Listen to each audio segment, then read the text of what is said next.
מאז שנות ה-20 של המאה הקודמת, חברות הקבוצה לוקחות חלק ביצירה ובבנייה של מדינה חדשה בארץ ישראל. האתגר תמיד היה עצום, אבל האמנו בעצמנו והאמנו בעתיד. היה לנו חזון חזק וברור, להיות חלק בבניין הארץ ולהקים מדינה מפותחת, יציבה ומתקדמת. סולל בונה הוקמה בשנת 1924 כחברת פועלים עברית שיתופית לעבודות ציבוריות, בניין וחרושת, ואף הייתה הזרוע המבצעת של הסתדרות העובדים בקליטת עלייה. בהמשך מילאו סולל בונה ושיכון עובדים, החברות שעל בסיסן צמחה שיכון ובינוי, תפקידים חשובים בהגשמת יעדים לאומיים, תשתיתיים, ביטחוניים והתיישבותיים. מאז ועד היום מנחים אותנו אותם הערכים: בטיחות, מקצועיות, מובילות ועבודת צוות.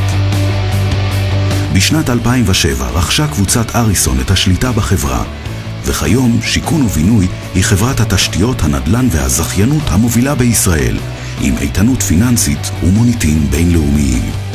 לאורך כל שנות פעילותה רכשה שיכון ובינוי ניסיון וידע עשיר, אשר אפשרו לה להרחיב את עשייתה אל מעבר לגבולות המדינה ולהשתלב במיזמים ובמגה פרויקטים בינלאומיים ב3 יבשות וב20 מדינות ברחבי העולם. לחברה 4 זרועות פעילות עיקריות: זרוע הבנייה והתשתיות, באמצעותה מבצעת שיכון ובינוי פרויקטים מורכבים של הנדסה אזרחית, פיתוח ובנייה בארץ ובעולם.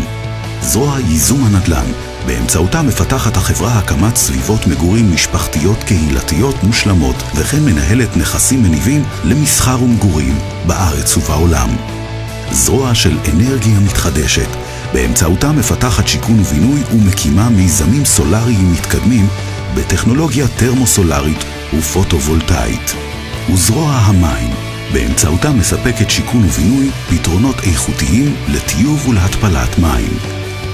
במהלך שנים של עשייה עתירת ניסיון ומקצועיות, למדנו שקיימות היא הדרך הנכונה לפעול למען עסק מרוויח, אבל גם למען חברה מצליחה וסביבה בריאה. כי קיימות היא אחריות, אחריות כלפי הסביבה, כלפי עצמנו, כלפי עתיד טוב יותר עבורנו ועבור הדורות הבאים. ברוח החזון שלנו נמשיך ליזום, לפתח, לבנות ולנהל פרויקטים מורכבים בישראל ובעולם, תוך שמירה על סביבה טובה יותר, על קהילה שמחה יותר, על עתיד טוב יותר. שיכון ובינוי, כי העתיד נמצא בסביבה.